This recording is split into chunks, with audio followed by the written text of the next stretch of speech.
The European Union has threatened to ban Twitter entirely, which to me is kind of funny because when I just described this convoluted process that the federal government, the FBI, uses to try to stifle our free speech, they won't do it directly and openly. They won't be blatant about it because we do have a First Amendment protection of our right to free speech. But in the European Union, they don't even pretend. They dispense with all formality and they just say, if you don't do what we dictate, then we will just ban you. We'll prohibit you. We'll squash you. We'll censor you. You're gone.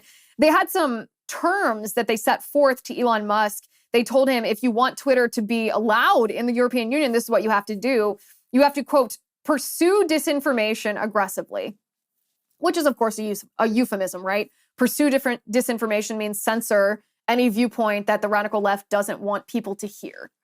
And remember, again, this is not about Twitter or Facebook or whoever it is. It's not necessarily a personal vendetta against me, right? When YouTube demonetizes me, it's not that they're looking at me and saying, Liz Wheeler, I hate Liz Wheeler. I want her to be quiet. I want to ruin her life. It's not personal. I don't take it personal. The way that they're looking at this is they don't want you to have access to the information that I'm talking about.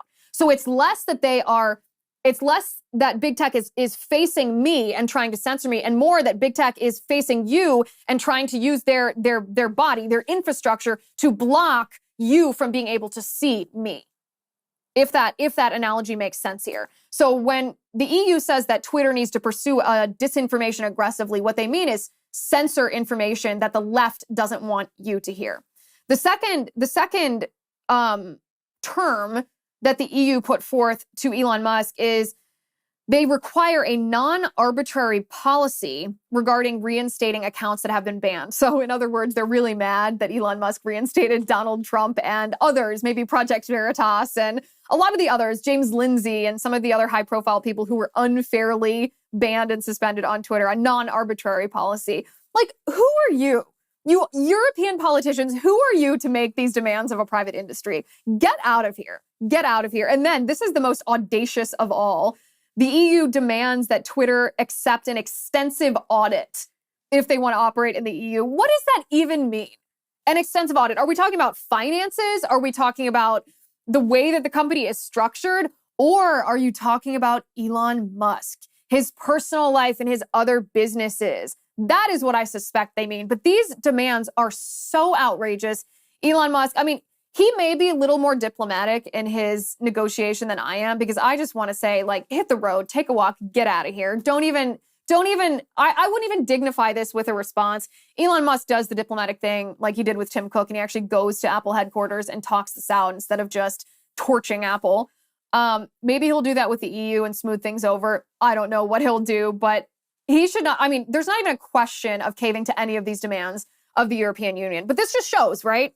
This is just another example of what we've been talking about all week, that these woke corporations are trying to, and the government too, and leftists and the mainstream media, all of this leftist apparatus is so afraid of free speech on Twitter because free speech is an existential threat to the Marxist agenda. And every time we have another example of this, like the EU threatening to ban Twitter from the entirety of Europe, this just shows us how fearful they are of us talking about reality.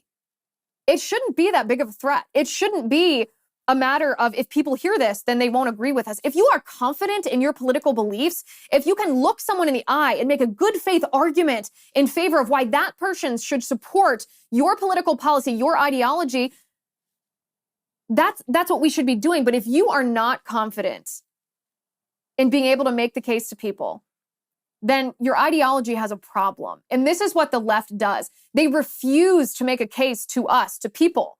They refuse to make a case. They don't even want to allow the debate because they are so sure that you will reject their ideology if you hear reality.